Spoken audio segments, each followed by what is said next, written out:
우리가 아직 죄인 되었을 때에 그리스도께서 우리를 위하여 죽으심으로 하나님께서 우리에 대한 자기의 사랑을 확증하셨느니라. 로마서 5장 8절 말씀. 아멘. 우리 같이 한번 암송해 볼까요? 시작. 우리가 아직 죄인 되었을 때에 그리스도께서 우리를 위해 죽으심으로 하나님께서 우리에 대한 자기의 사랑을 확증하셨느니라. 로마서 5장 8절 말씀. 아멘. 자, 오늘부터서는 이제 사사기 19장으로 들어가게 되는데요. 사사기 19장, 20장, 사사기 끝장까지는 저도 개인적으로 묵상하고 싶지 않은 이스라엘의 가장 너무나도 심각하고 너무나도 어둡고 너무나도 위기스러운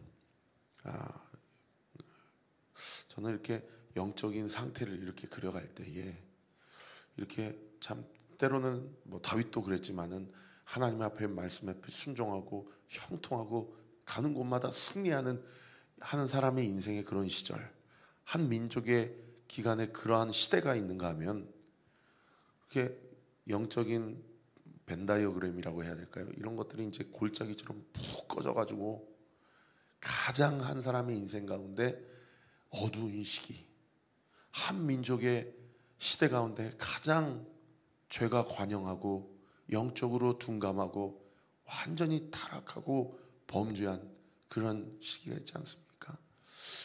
이 성경 이 역사서, 특별히 이 내러티브와 관련된 역사와 관련된 기록 가운데 가장 골짜기처럼 푹 패 있는 시기가 이 사사기 19장부터 시작되는, 그래서 나중에 완전히 그냥 베냐민 집 반지파가 없어질 이게 취하게 되는 가장 영적으로 어둡고 심각한 시기가 이 사사기 마지막 분의 시기가 아닌가 그런 생각이 들어요.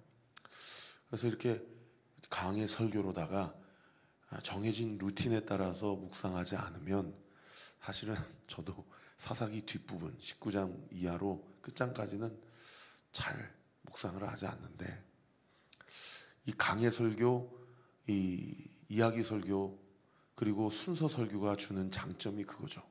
우리가 말씀을 편식하지 않고 이렇게 가장 골짜기에 푹 패여있고 이런 비참한 이야기, 이런 심각한 이야기도 사실은 우리가 직면을 하면서 이것이 우리 안에도 있을 수 있고 그리고 일어나고 있는 영적인 심각함을 우리가 직면해야죠. 그리고 하나님의 말씀을 듣고 우리가 우리의 죄를 주님 앞에 고백하고, 오늘 하루도 예수님께서 가르쳐 주신 기도의 내용처럼 우리가 유혹에 넘어가지 않도록, 아내들은 남편이 사회생활, 직장생활, 사업하면서 정말 유혹에 넘어가지 않도록 기도해야 되고요. 남편은 아내가 마음의 실족함과 그 마음에 사랑받지 못함으로 인하여 큰 구멍이 생기지 않도록 남편들은 아내를 위해서 기도해야 됩니다. 그래야 이 음란하고 패역한 시대에 사탄 마귀가 어떻게 해서든지 가정을 분열시키고 나누게 하고 몰락하게 하고 무너지게 하게 하려는 것이 이 원수마귀 사탄 마귀의 계략이고 관계인데, 여러분, 한 사람, 기도하는 한 사람이 그 가정에 있고 그 가정을 놓고 기도하는 목회자와 공동체가 있으면 여러분 그 가정은 지켜낼 수 있고 하나님 앞에서 온전히 보존될 수가 있는 거예요. 가정은 그럴 만한 충분한 가치가 있는 것입니다. 여러분, 하나님이 천지를 창조하시고 인간의 삶을 우리에게 허락하셨을 때 첫 번째 주신 가장 큰 선물이 가정이에요. 가정. 오늘 본문에도 보시면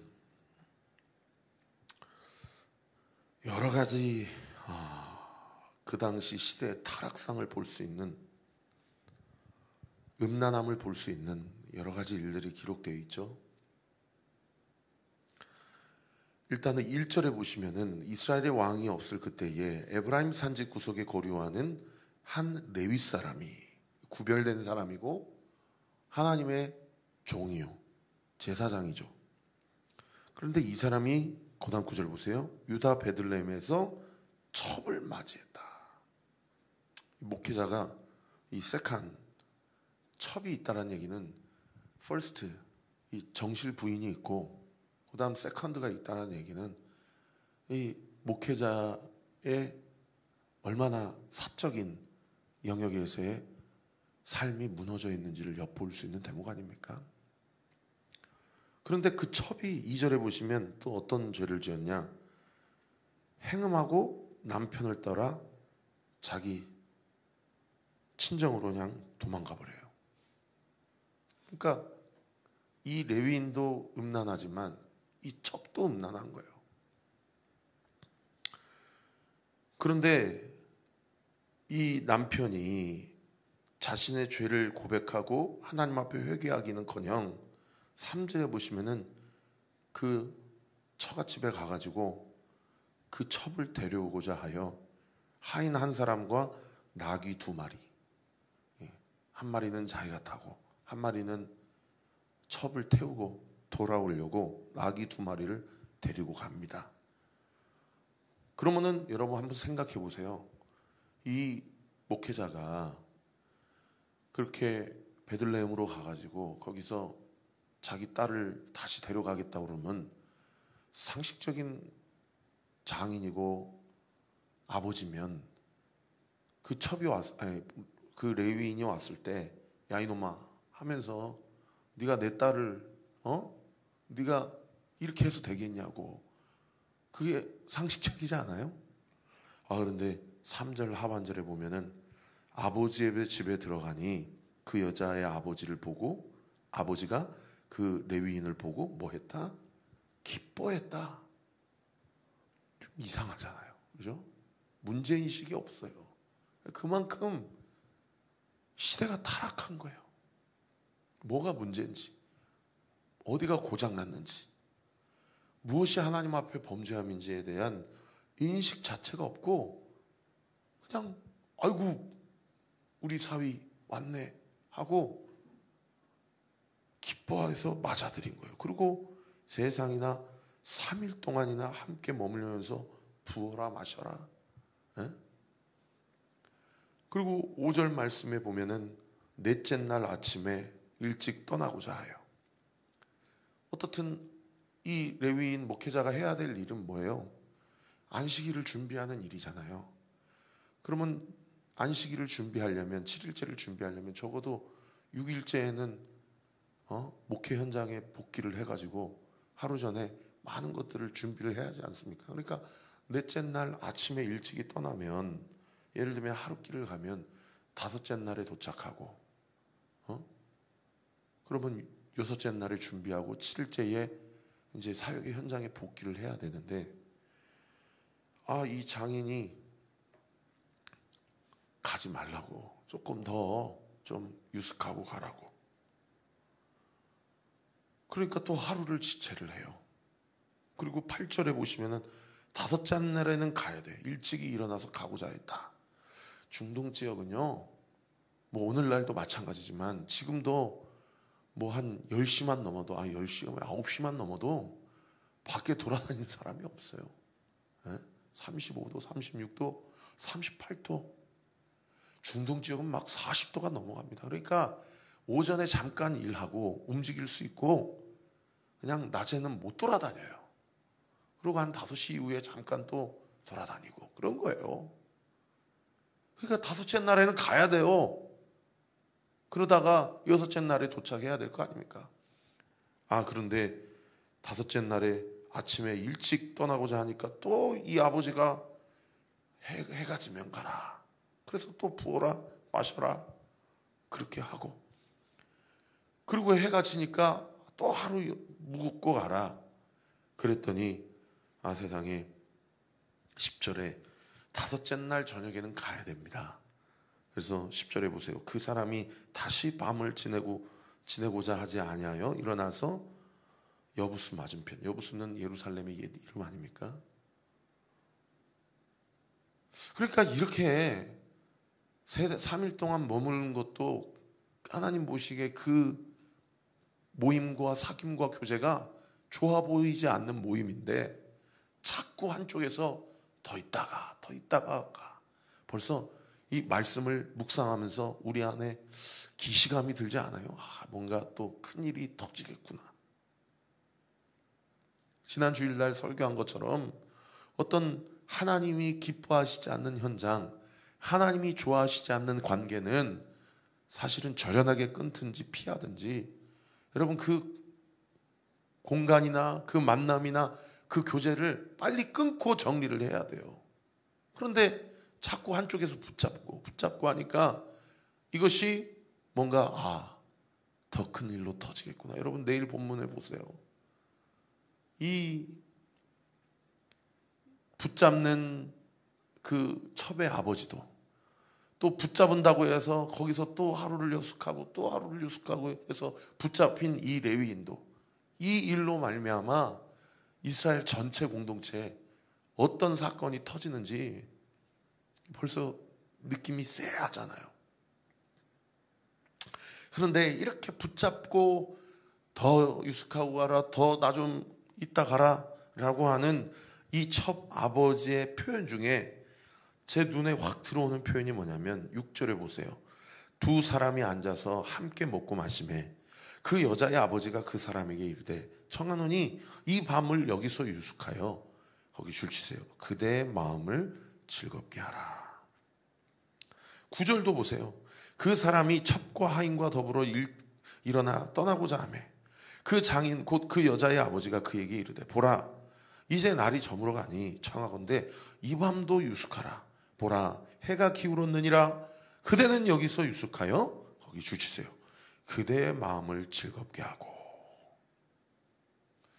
여러분 자꾸 더 있다가 하는 그 관계와 계속 지속하고자 하는 그들의 교제 가운데 핵심이 뭐예요?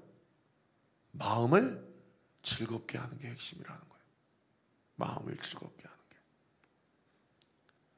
여러분 한번 이 말씀 앞에 나의 신앙생활과 요즘의 나의 삶에 방향성과 목적이 어디를 향해 나아가고 있는지 한번 내 마음의 중심과 시선이 어디를 초점을 맞추고 있는지 한번 묵상해 보시고 자기 자신에게 질문해 보세요. 여러분 마음을 즐겁게 하는 것이 내 삶의 목표요 방향성이라면 반드시 그 과정 속에서 무엇이 들어와요? 유혹이 들어오고 죄가 들어오게 됩니다. 여러분 우리는 마음을 즐겁게 하고자 살아가는 사람이 아니에요. 물론 살다 보면 여러 가지 스트레스도 받게 되고 마음이 불안하기도 하고 또 심지어 한숨이 끊어지지 않기도 하고 그런 일들이 있죠. 근데 마음을 즐겁게 하고자 살게 되면 여러분 어떻게 됩니까? 꼭 그 상황 속에서 그 만남과 교제 안에서 그 공간 안에서 어떤 사건이나 사고가 터져요. 이 모든 일이 무엇으로 말미암아 기인된 일이라고 말씀은 우리에게 경고하고 있습니까? 오늘 말씀 1절에 보십시오. 이스라엘에 누가 없었다? 왕이 없었다. 여러분 우리 마음 가운데 삶의 방향성과 목표가 그리스도께서 우리의 마음 가운데 좌정하시고 우리의 마음을 붙잡으시고 우리의 마음을 지도하시고 인도하시고 우리의 마음을 찌르시고 그리고 때로는 우리의 마음 가운데 위로와 평안을 주시지 않고 단순히 우리의 마음을 즐겁고자 우리가 살아간다면 여러분 그 일들이 화근이 된다는 겁니다.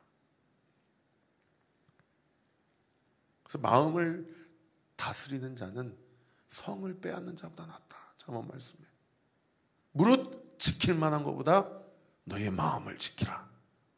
생명의 근원이 여기에서 남이니라. 여러분 오늘 아침에도 하나님 내 마음을 붙잡아 주세요. 내 마음을 붙잡아 주세요.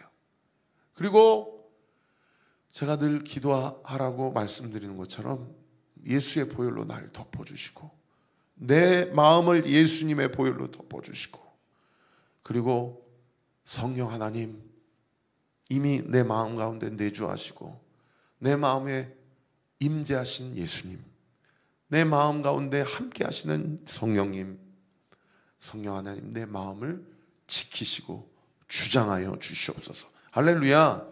그렇게 될 때 자꾸 누가 더 있다가 이렇게 하는 게 옳아, 이렇게 선택해, 이게 맞아, 이게 지혜로운 거야 라고 할 때 여러분 그게 똥인지 된장인지, 그게 하나님이 기뻐하시는 선택인지 그 하나님이 아니라고 이야기하시는 건지 우리의 마음 가운데 분명히 말씀해 주세요. 할렐루야.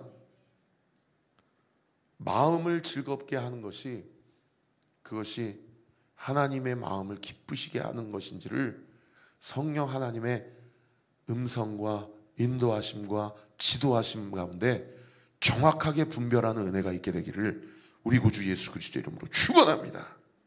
이렇게 지체하고 지체하니까요, 이 레위인이 사생활이 첩을 두고 그리고 자기 사역에 대해서 자꾸 더 부어라 마셔라, 더 지체하고 가라, 여기에 설득당하니까 여러분 이 사람의 목회가 어떻게 됐겠어요?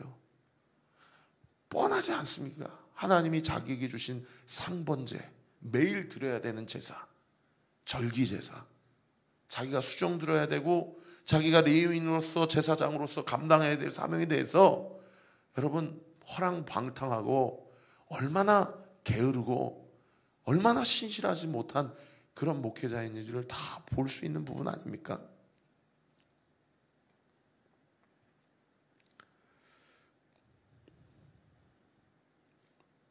그리고 그렇게 베들레헴을 떠나서 첩을 내리고 다시 에브라임으로 돌아가려고 그러는데 여부스 예루살렘 성에 당도를 하니까 너무 밤이 깊어서 여기에서 유숙하고 가자라고 이야기하니 12절에 그 레위인이 자기 종과 첩에게 뭐라고 얘기합니까? 주인이 그에게 이르되 우리가 돌이켜 이스라엘 자손에게 속하지 아니한 이방 사람의 성읍으로 들어갈 것이 아니니 기브아로 나아가리라. 예루살렘 성이 하나님이 주신 하나님의 성읍인데 사사시대 때는 이방 민족을 쫓아내지 못하고 그냥 기브아 족속, 여부스 족속이 다 그 성읍을 차지하고 있는 겁니다. 우리 마음 가운데 사탄 마귀가 들어오려고 하고 꽈리를 트려고 할 때 그 원수 마귀의 유혹과 장난질을 예수 십자가의 보혈로 쫓아내지 못하고 예수님의 이름으로 대적하지 않으면 우리 마음 가운데 꽈리를 틀고 아주 그냥 우리의 마음을 주장하고 우리의 삶을 주장하는 거예요. 얼마나 기가 막히고 코가 막히는 노릇입니까? 오늘 이 시대 그리스도인 가운데 이러한 인생이 얼마나 많은지 몰라요. 그러니까 어디로 가자고 그래요? 기브아로 가자고 그래요. 기브아는 누구의 고향입니까? 이스라엘의 초대 왕인 사울 왕의 고향이잖아요. 베냐민 지파 땅이요. 거기에 나가자. 그래서 기브아에 도착했어요. 그랬더니 15절에 보세요. 기브아에 가서 유숙하려고 거기 그리로 돌아 들어가서 성읍의 넓은 거리에 앉아 있으나 그를 집으로 영접하여 유숙하게 하는 자가 없었더라. 이스라엘 백성은 신명기 10장에 보면은 너희도 이집트에서 나와서 너희도 나그네였으니까 너희 동네에 나그네가 들어오면 반드시 나를 영접하는 것처럼 나그네를 귀하게 영접하라. 이게 그냥 율법에 써있는 하나님의 명령이에요. 너희도 나그네였을 때를 기억해라. 너희도 이 땅에 살면서 나그네라는 사실을 기억해라. 예수님이 비유로 말씀하신 것처럼 창고를 크게 세워가지고 거기에 곡식들을 다 채우고 이제 나는 평생을 일하지 않아도 이 창고에 있는 것 먹고 마시면서 부어라 마셔라 그렇게 살겠다. 이 미련한 자야, 내가 오늘 밤에 네 영혼을 데려가면 그 창고의 것은 누구의 것이 되겠느냐? 여러분, 우리는 나그네 인생이에요. 할렐루야.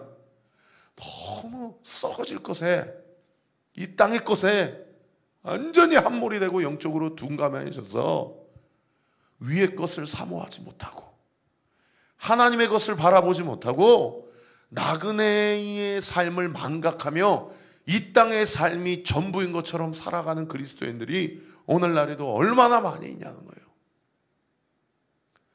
나그네가 왔는데 아무도 나그네를 대접한 사람이 없어요. 예루살렘도 주님이 주신 땅인데 정복하지 못하고 그냥 이방 민족에게 빼앗겨버리고, 베냐민 지파 성읍에도 거기도 이스라엘 백성, 거기도 그리스도인들이 있다고 생각해서 갔더니 아무도 율법의 근거에서 하나님 말씀에 순종하거나 나그네를 영접하는 사람이 없는 거예요. A부터 Z까지, 오늘 보면 1절부터 끝절까지 다 그 시대 자체가, 목회자도 평신도도 한 가정도 이스라엘 민족 전체도 한 성읍도 그 지역 전부도 완전히 하나님을 떠난 시대에 완전히 둔감하고 어두운 시대가 오늘날 이 시대라는 겁니다. 사랑하는 성도 여러분, 우리 온리교회는 오늘 보면 1절 말씀 꼭 기억하십시다. 예수님을 왕으로 삼고 날마다 오늘 이 하루도 성령의 인도하심을 받는 저와 우리 모든 우리 사랑하는 성도님들의 삶이 되시기를 우리 구주 예수 그리스도 이름으로 축원합니다. 기도하겠습니다. 아버지 하나님, 댐이 처음부터 무너지는 것이 아니라 미세한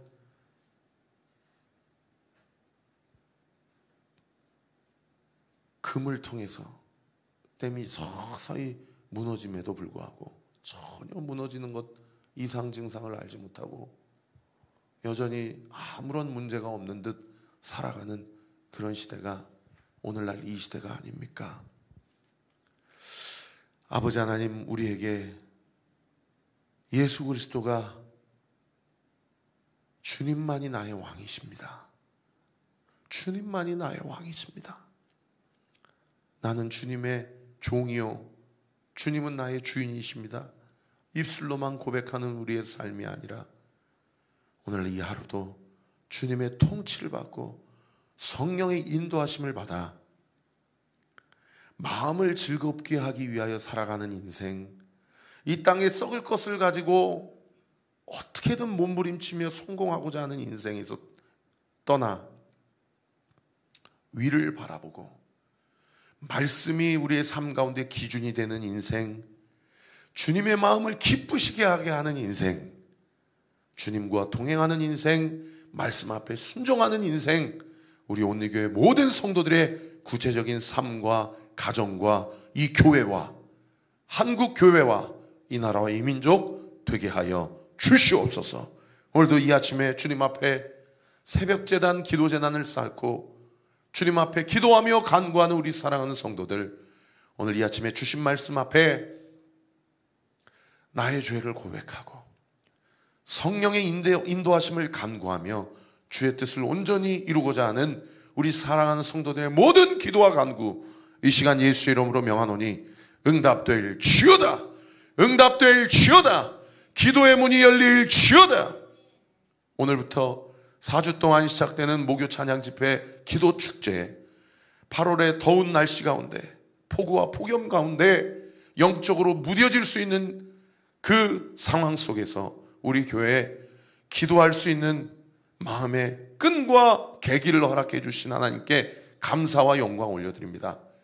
사자 목사님으로 세우신 이명규 목사님에게 기름 부어주시고 우리 성도들을 함께 합심하여 기도할 때에 말씀 앞에 반응하고 말씀 앞에 찔림을 받고 또 말씀 앞에 꿈과 비전을 받아 하나님의 말씀 앞에 순종하며 하나님 나라를 확장하는 우리 사랑하는 성도들, 또 우리 교회 되게 하여 주시옵소서. 믿고 감사드리며 살아계신 우리 구주 예수 그리스도의 이름으로 기도하옵나이다. 아멘. 이제는 우리 구주 예수 그리스도의 은혜와 하나님의 사랑과 성령 하나님의 위로교통 충만하심이 주신 말씀 붙잡고 오늘도 주 안에서 승리하며 주님과 동행하기로 결단하는 우리 사랑하는 온리교회 모든 성도들 머리머리 위에 지금으로부터 영원토록 함께 하시기를 간절히 축원하옵나이다. 아멘.